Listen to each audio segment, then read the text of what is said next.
دا نجلۍ سیما ګل نومیږي، په سایکو ارباب باندې هم مشهوره وه، په سوشل میډیا یا ټیک ټاک باندې فعاله نجلۍ وه. ډېری دوستانو یې په نوم باندې اکاونټونه هم جوړ کړي دي چې 10,000 او 20,000 او 80,000 شاوخوا فالورز هم لري. پرون راهیسې چې د جمعې ورځ وه، ویل کېږي چې د صوابۍ په مرکز ورسک سیمه کې په مرموز ډول باندې وژل سوې ده او بیا جسد یې هملته په ورسک سیمه کې موندل سوی دی.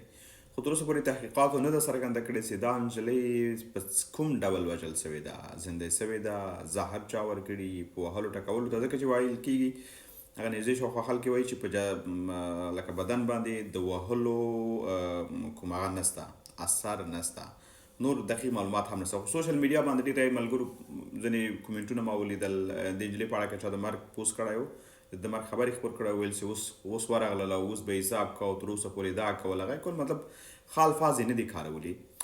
ګورئ ښه، کله چې یو انسان مړ څه مخلوقه له تاسو سره قطع رابطه سوه، د هغوی رابطه یې قطع سوله، نورې رابطه له الله سره ده. تاسو د دې حق نه لرئ چې هغه باندې فیصله وکړئ چې دا ښه وه که بده وه.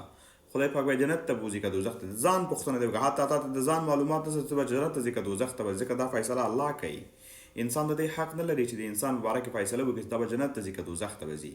نو هیله ده د خلکو د مړو نه وروسته مړو پسې خبرې مه کوئ، او دې کې قرآن کې منع راغلی دی، تاسو مړو پسې مه غږېږئ. دا ښه وه، دا بده وه، الله پاک سره حساب ده. هغه بخښونکی ده، هغه رحمان ده، هغه رحیم ده. تاسې دا فیصله مه کوئ، تاسو د ځان په اړه غم وکئ. وایي دا خبره ډېره مشهوره ده، ګلوماون اورېدلې دي چې یو میرمن وسې ډېره بدکاره وه، مګر یو تږي یا جل وهلي سپي ته یې اوبه ورکړلې، هغه الله پاک یې ټول ګناهونه معاف کړل.